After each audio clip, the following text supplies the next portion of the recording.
ความร่วมมือทางเศรษฐกิจและการพัฒนาหรือ OECD ภายในปี 2571 พร้อมผลักดันสู่การเป็นรัฐบาลดิจิทัลอัจฉริยะอย่างแท้จริงในระยะต่อไปปุริมปัสโสภาภาครายงานสำนักงานคณะกรรมการคุ้มครองผู้บริโภคนัดหารือกลุ่มผู้เสียหายจากกรณีรถยนต์ไฟฟ้าเกิดเหตุเพลิงไหม้ขณะชาร์จไฟในวันนี้ย้ำให้ความเป็นธรรมอย่างเต็มที่นางสาวสุภมาศอิสระภักดีรัฐมนตรีประจำสำนักนายกรัฐมนตรีเปิดเผยถึงความคืบหน้ากรณีผู้เสียหายร้องเรียนปัญหาการใช้รถยนต์ไฟฟ้า Volvo รุ่น EX30 เกิดเหตุเพลิงไหม้รถยนต์ไฟฟ้าขณะชาร์จไฟอยู่ที่บ้านว่ากลุ่มผู้เสียหายเตรียมส่งตัวแทนประมาณ20รายเข้าพบนายประเดิมชัยบุญช่วยเหลือที่ปรึกษารัฐมนตรีประจำสำนักนายกรัฐมนตรีที่สำนักงานคณะกรรมการคุ้มครองผู้บริโภคหรือสคบในวันนี้เวลา 9:30 น.เพื่อหารือและติดตามแนวทางแก้ไขปัญหาที่เกิดขึ้นพร้อมรับฟังข้อร้องเรียนและข้อเสนอจากผู้เสียหายโดยตรงซึ่งกรณีดังกล่าวถือเป็นอีกหนึ่งประเด็นที่มีผู้ได้รับผลกระทบจำนวนมากโดยสคบให้ความสำคัญกับการเร่งแก้ไขปัญหาและผลักดันให้ผู้บริโภคได้รับความเป็นธรรมอย่างเต็มที่นิตยาคุณสิมรายงานกรมการปกครองออกประกาศเน้นย้ำมาตรการคุมเข้มการห้ามออกใบอนุญาตพกพาอาวุธปืนชั่วคราวพร้อมกำชับนายทะเบียนทั่วประเทศดำเนินการตามกฎหมายอย่างเคร่งครัดนายนฤชาโคสาศรีไลอธิบดีกรมการปกครองเปิดเผยว่าได้ออกประกาศกำชับการดำเนินการตามคำสั่งสำนักนายกรัฐมนตรีและกระทรวงมหาดไทยเรื่องห้ามการออกใบอนุญาตให้มีอาวุธปืนติดตัวหรือแบบป.12 เป็นการชั่วคราวซึ่งมีผลบังคับใช้ตามกฎหมายมาตั้งแต่วันที่20กุมภาพันธ์2569จนถึงวันที่19กุมภาพันธ์2570เน้นย้ำให้มีการบังคับใช้กฎหมายอย่างเข้มงวดเพื่อตัดวงจรการเพิ่มขึ้นของปืนพกพาในที่สาธารณะอย่างตรงจุดและเพื่อให้เกิดความชัดเจนในการปฏิบัติลดความคลาดเคลื่อนที่ถูกส่งต่อกันบนโลกออนไลน์ซึ่งตามพระราชบัญญัติอาวุธปืนพ.ศ. 2490มาตรา 8 ทวิระบุไว้อย่างชัดเจนว่าห้ามมิให้ผู้ใดพาอาวุธปืนติดตัวไปในเมืองหมู่บ้านหรือทางสาธารณะโดยไม่ได้รับอนุญาตยกเว้นแต่มีเหตุจำเป็นและเร่งด่วนตามสมควรแก่พฤติการเท่านั้นแต่สิ่งที่ต้องระวังเป็นพิเศษคือไม่ว่ากรณีใดๆก็ตามห้ามพกพาอาวุธปืนไปโดยเปิดเผยหรือพกเข้าไปในแหล่งชุมชนที่มีการจัดงานนมัสการงานรื่นเริงหรือสถานมหรสพต่างๆเด็ดขาดหากฝ่าฝืนจะต้องระวังโทษจำคุกไม่เกิน5ปีหรือปรับไม่เกิน 10,000 บาทหรือทั้งจำทั้งปรับหรือจำคุกตั้งแต่6เดือนถึง5ปีและปรับตั้งแต่ 1,000 บาทถึง 10,000 บาทแล้วแต่กรณียกเว้นให้แก่บุคคลที่อยู่ระหว่างการปฏิบัติหน้าที่เพื่อความมั่นคงและความสงบเรียบร้อย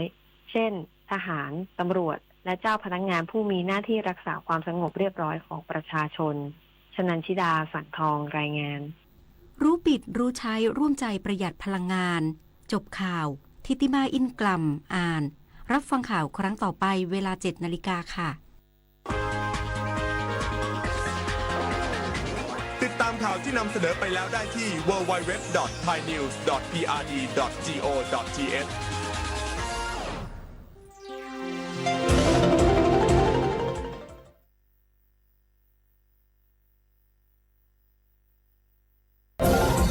วิทยุแห่งประเทศไทย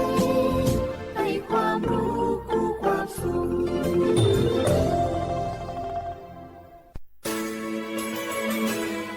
สถานีวิทยุกระจายเสียงแห่งประเทศไทยจังหวัดเชียงใหม่ AM 1476 กิโลเฮิรตซ์สถานีวิทยุภาคภาษาชาติพันธุ์แห่งเดียวในประเทศไทย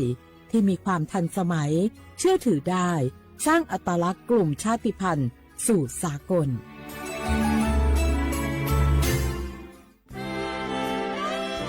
ตลอดประวัติศาสตร์ของชาติไทย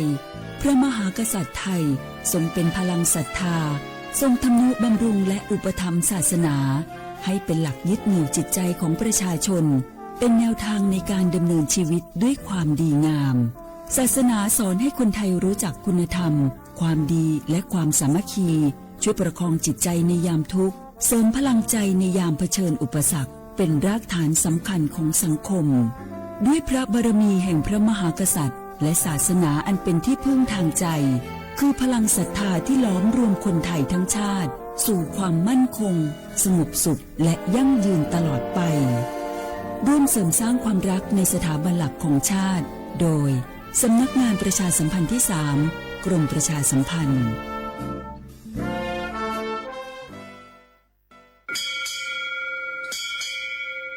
โอโบดะจ้า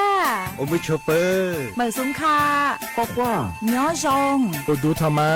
สถานีวิทยุภาษาชาติพันธุ์แห่งเดียวในประเทศไทยทันสมัยเชื่อถือได้แล้วพบกันที่สวทเชียงใหม่ AM 1476 กิโลเฮิรตซ์30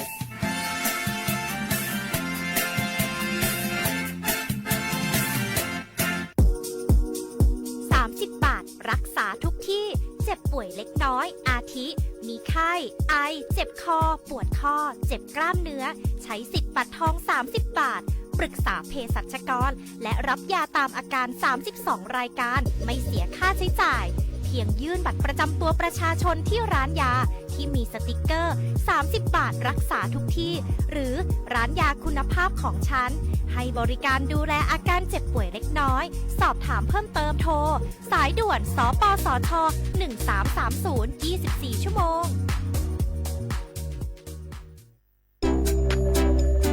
อยากใช้สิทธิ์30 บาทรักษาทุกที่ที่คลินิกทันตกรรมเพียงสังเกตโลโก้30 บาทรักษาทุกที่ก็สามารถรับบริการอุดฟันถอนฟันขูดหินปูนเคลือบหลุมร่องฟันเคลือบฟูออไรด์ไม่เสียค่าใช้จ่ายใช้แค่บัตรประชาชนไม่ต้องรอคิวนานสอบถามข้อมูลเพิ่มเติมโทรสายด่วนสปสช1330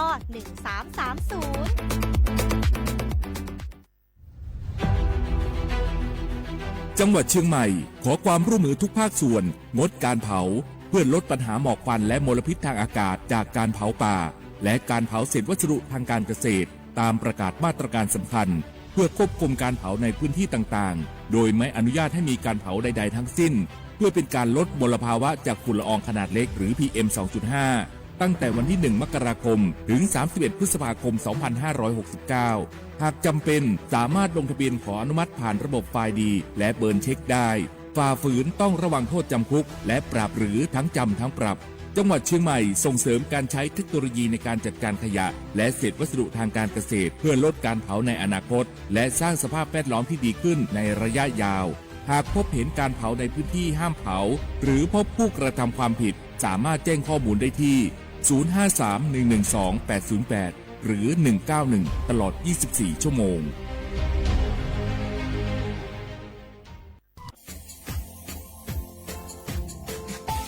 ชาว่าบราวัฒมาปีใหม่อาทิสึกตาจิงชามองมันยังไงอามุสาจังหวัดเชียงใหม่ค่อยถึงมาปีใหม่ปากไก่ฝรั่งที่5ที่นี่ของพวกยังว่า5ซาสึที่เนี่ยสังเกตคนตัวเนี่ยโฉดสึกกูกว่ามาคืออาตุทัดโซดงกับปากกับเมียนเบสพิอาลุมีโดขยันโดอาชุเปดงสัตว์ความแบบต้นแบงอาตุทัดโซบงอาทิยาวพื้นที่หรือตัวจางงเป็นยังกว่ายาระบบไฟดีค่อยนี้มาอนุญาตอยู่ไม่เหรอมาคืออาตุทัดโซดงอาทิเนี่ยปีความวัตุสองเป็นยังฝ่าฝืนยังคือกลุ่มหมายละชัวยาชัวยาโซดงอาทิแบบเป็นยังมาอาตุชัวอาตุเบียพะมัวงเป็นยังอาวุธโทแจ้งศูนย์อำนวยการแก้ไขปัญหาหมอกควันอาทิยังคือฝุ่นละอองมาคือจังหวัดเชียงใหม่ยี่เบอร์โทรโงเป็นยัง053อาทินี้1128085หรือที่มาโงเป็นยังสำนักงานประชาสัมพันธ์จังหวัดเชียงใหม่ก็ยังดีปีมากทีเดียวพักการยุฝรั่งอันนี้ประกาศมาก็ตะวันเลยยุจลาโคโรง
秀。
下话不来花花，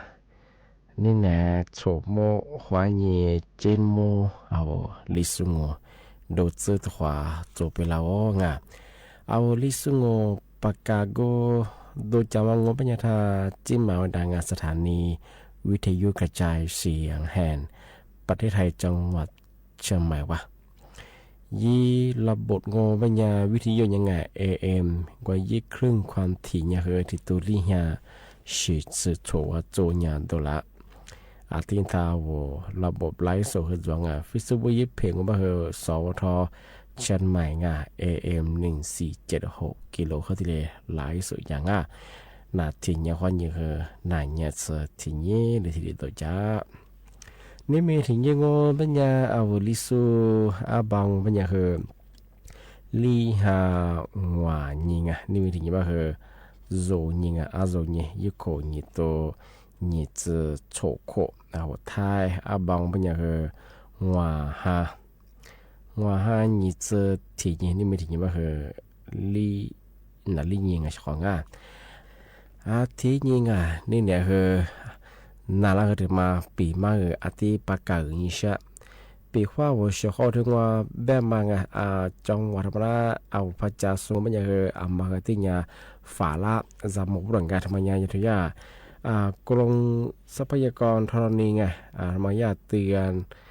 ยีฝรั่งที่นี่จื้อนี่คนนี่จื้อนี่เนี่ยถึงว่าหาคนเนี่ยง่ายยี่คนนี่ต้องว่าเนี่ยสูตรกูโค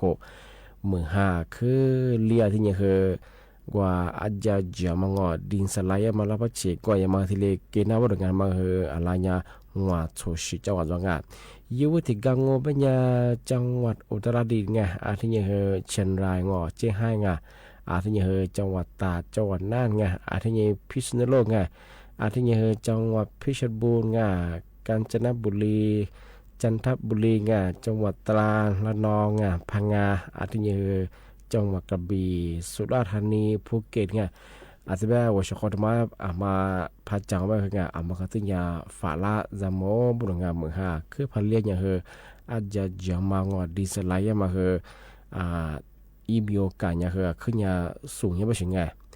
ที่ยินว่าพัฒนาตัวจะส่งปัญญาเท่านั้นที่เรียกว่ากับเบี้ยมาเหมือนที่เดียว่าควาดส่งไงชาวประมงประเทศมาสั่งส่วนใหญ่คือมาเกิดควายหิงไงว่าควายมางอสิบุรุษประเทศยิ่งขึ้นทะเลเนี่ยคือ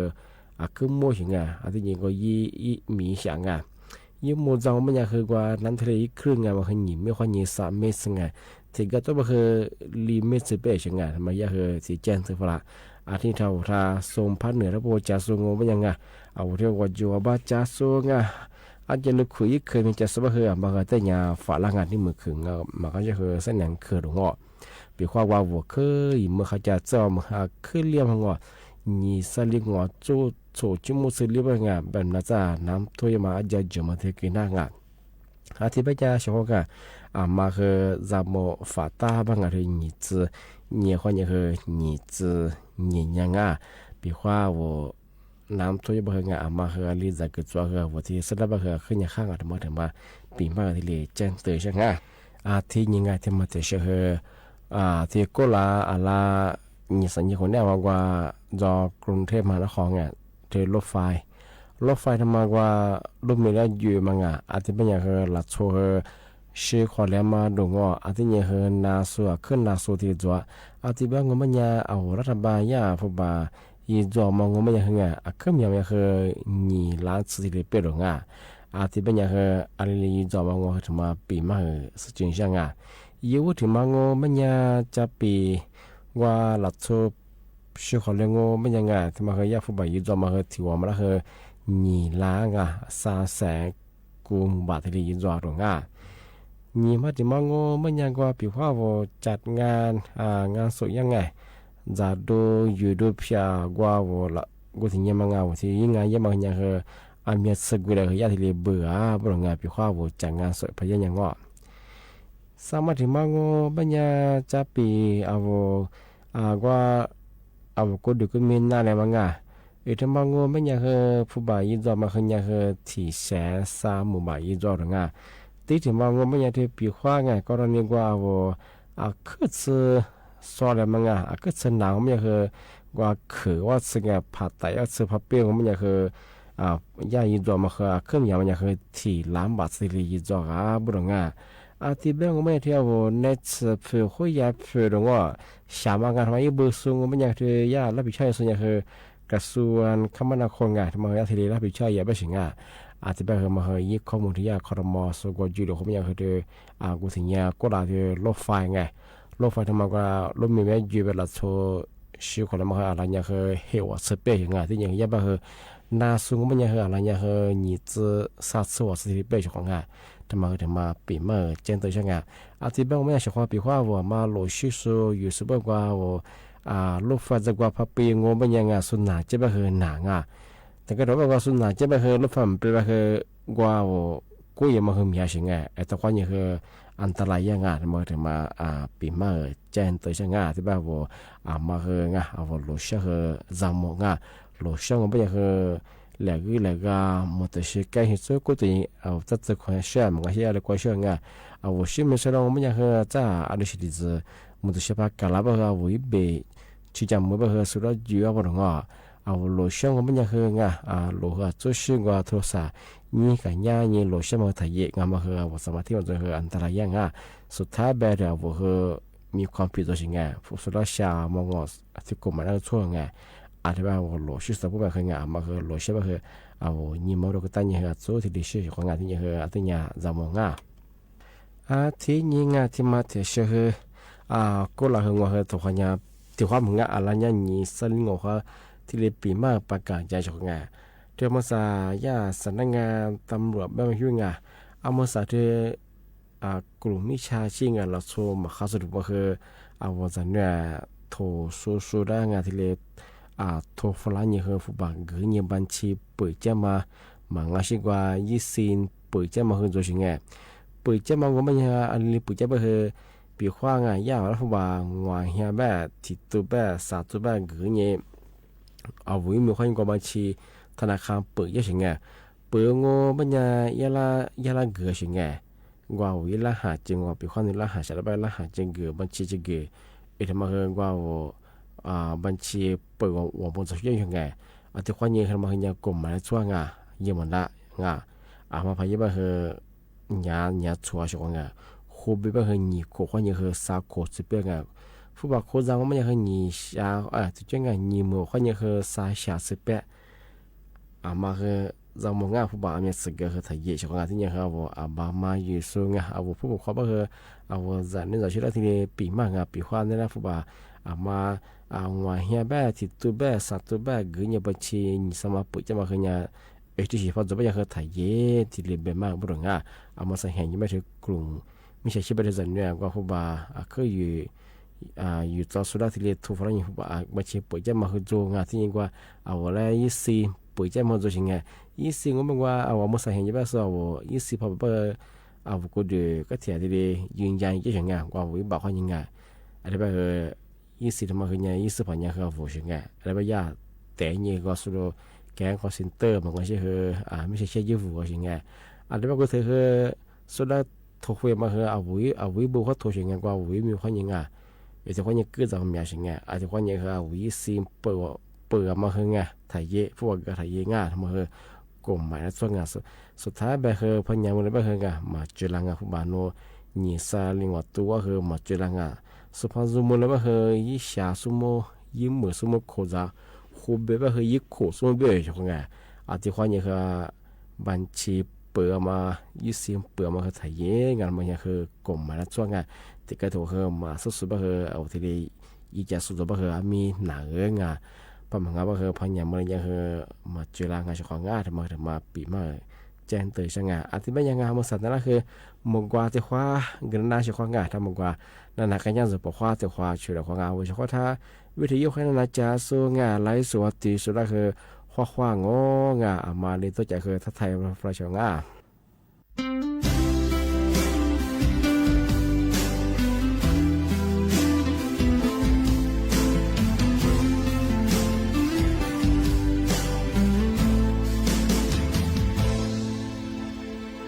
Sabi mo de nu khadya mate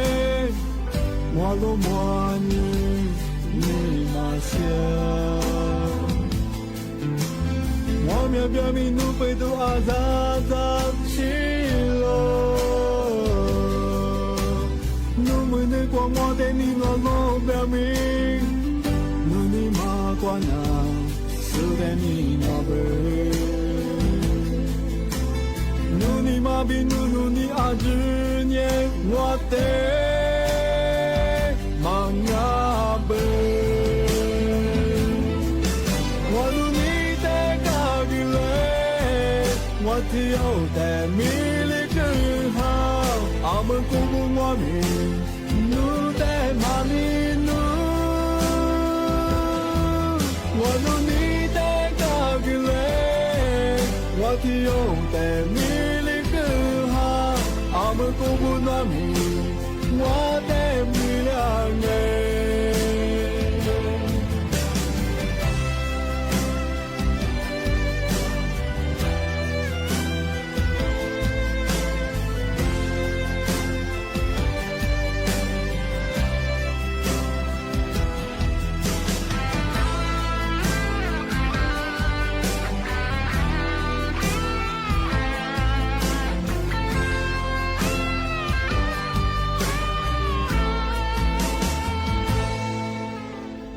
扎扎比我的努哈加马的，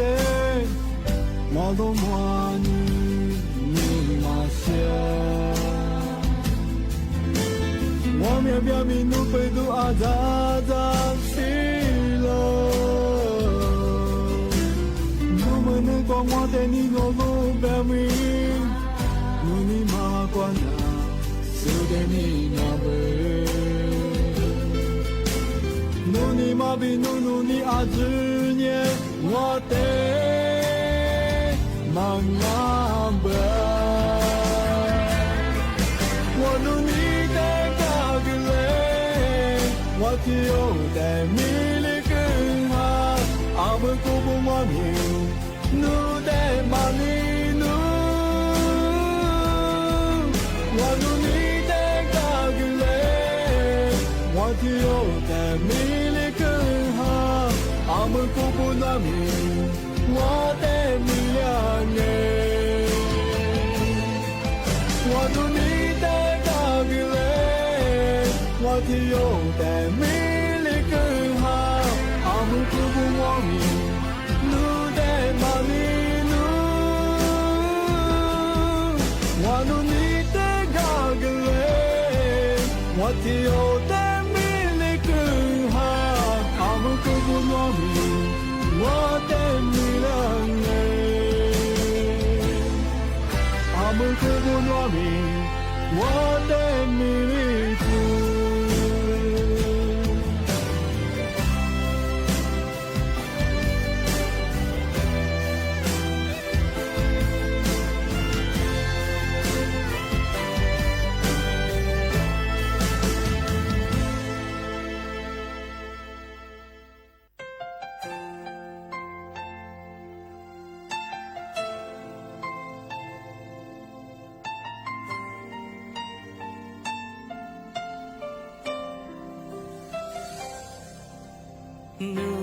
Lubiani, nuni majani, nuteni nuku tisu amiedani, nuteni nemi, amiani nami, nuni kutiama kane sutilio, wani nusu. Lubiami, nuni majami, nuteni nusu amiedani, nuteni nami, amiani nemi, nuni kutima wa budu waja.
ที่นี่งาที่มาเที่ยวเชื่อที่มาปีมาอาทิ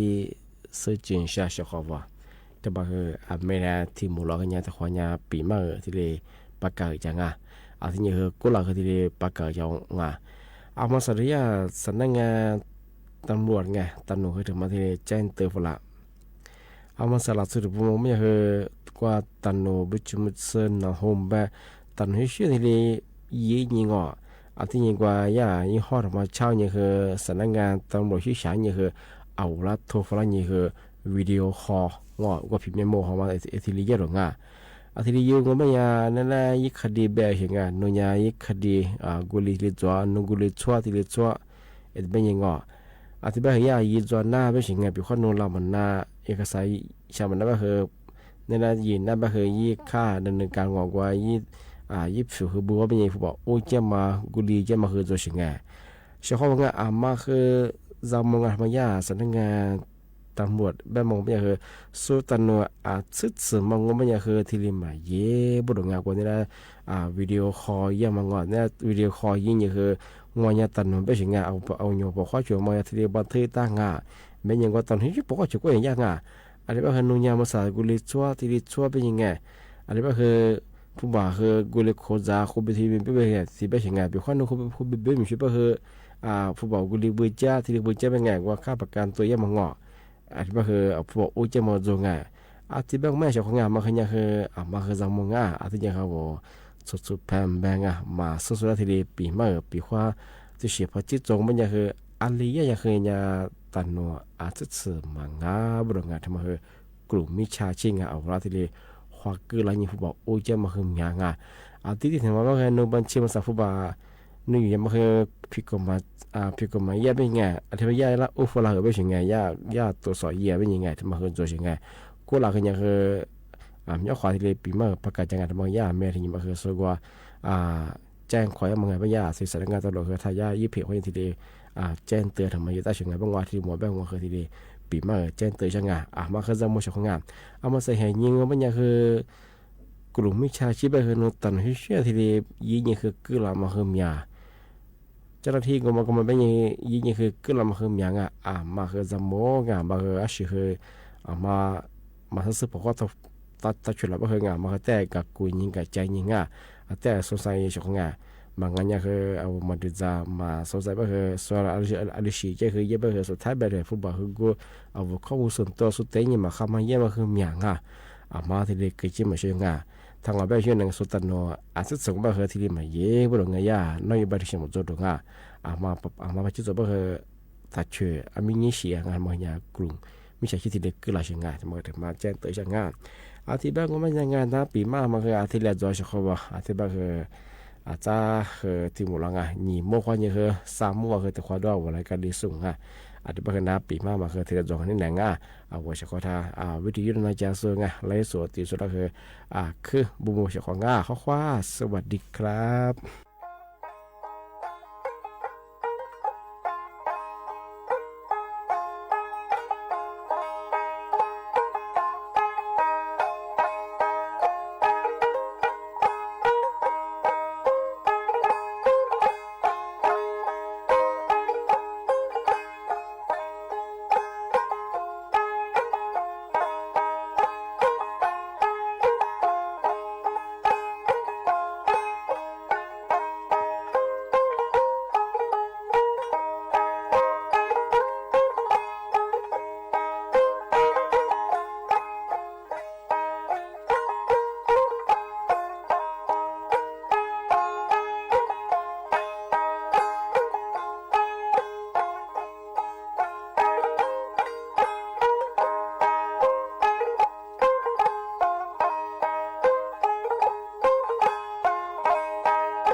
nó đến anh khờ phô phải thiệt vỡ hãy thà để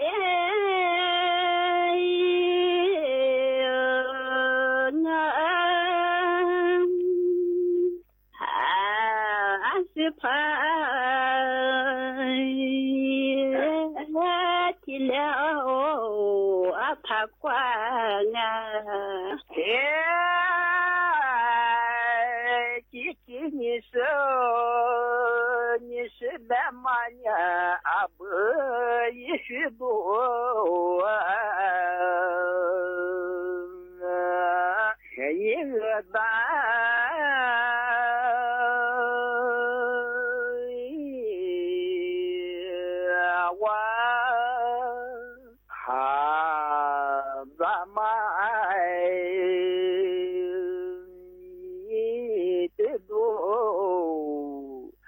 是白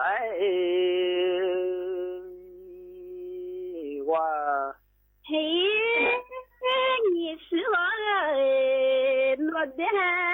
不是过，吧。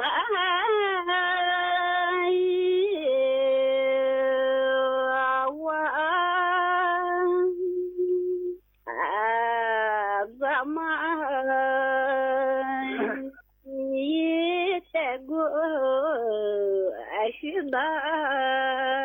我还那边你和婆牌铁子还他的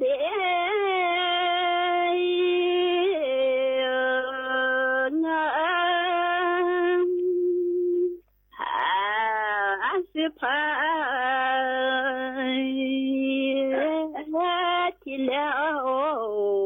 他关啊，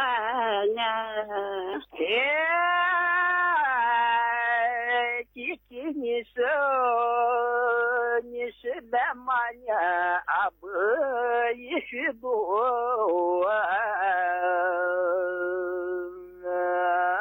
一个单。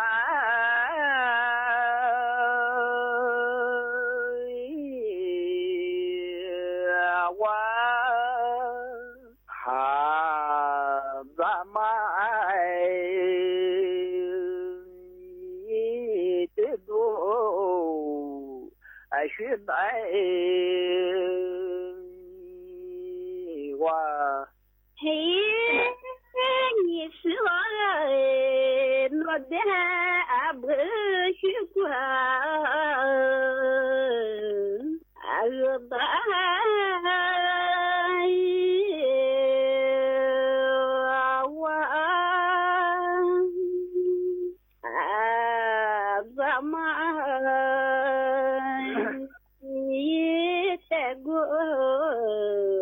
是吧？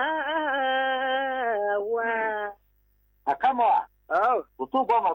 这对应嘛。哎，古过我吧，我呀，爸爸在给拜佛。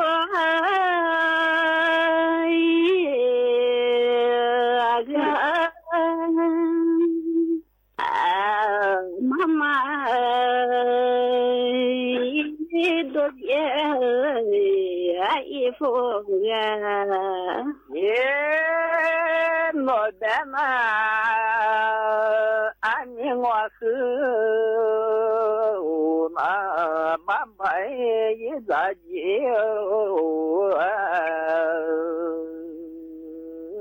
一百副。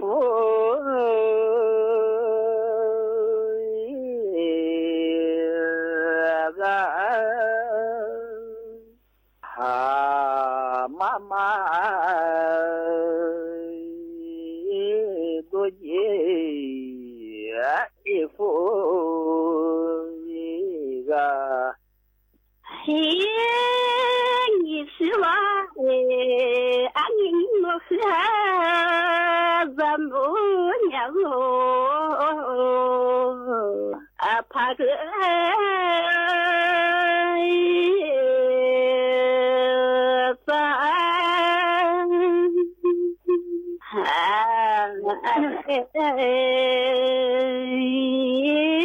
是我阿妈下做一年路，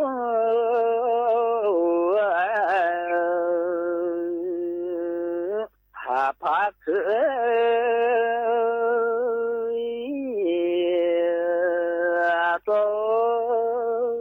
哈嘞，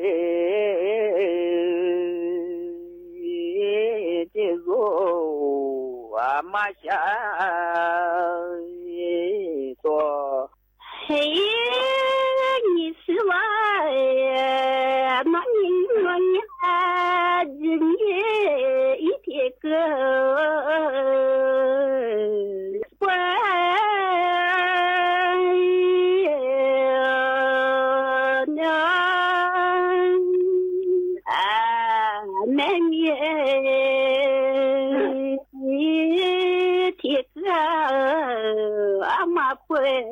那别诺的呀，俺们我是那，哈我知名一这个，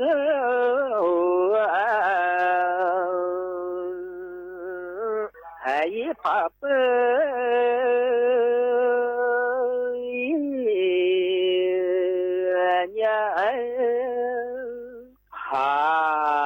那你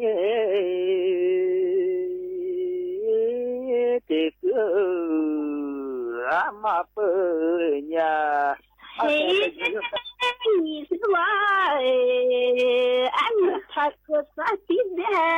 我是你个我，哎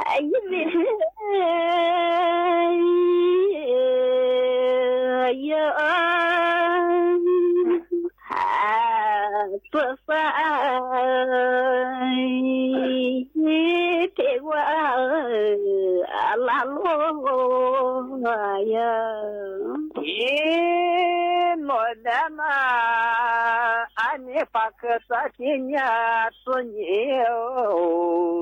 一个我，一人。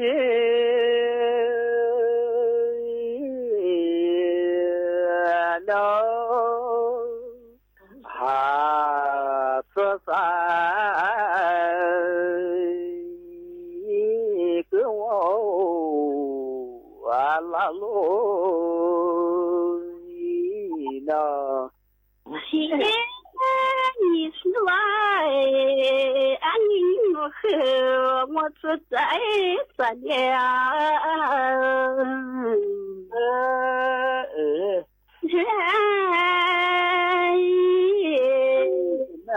我俩在这里拉罗我，嘿，俺们我和说走一段里。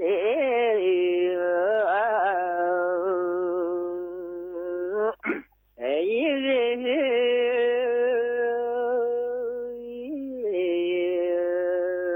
能哈拉在这里阿拉罗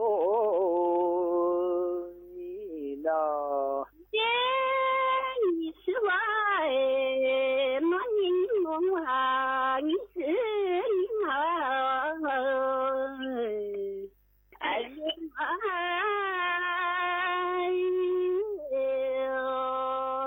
是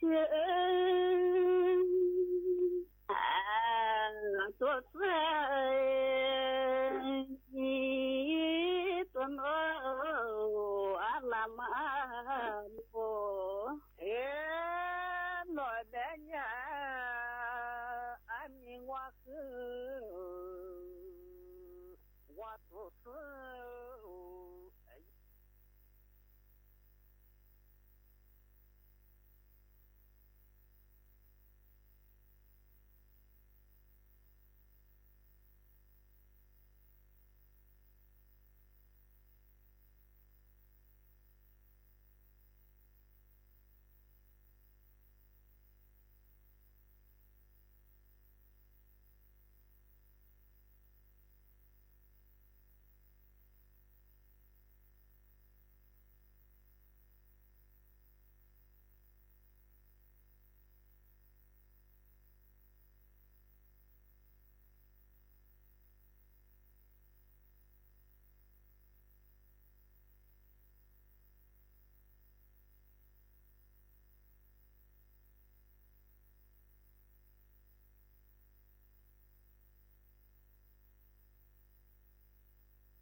โดยเฉพาะอุตสาหกรรมการบินและอวกาศพลังงานสะอาดและอุตสาหกรรมป้องกันประเทศพร้อมกันนี้จะเข้าร่วมประชุมร่วมกับเอกอัครราชทูต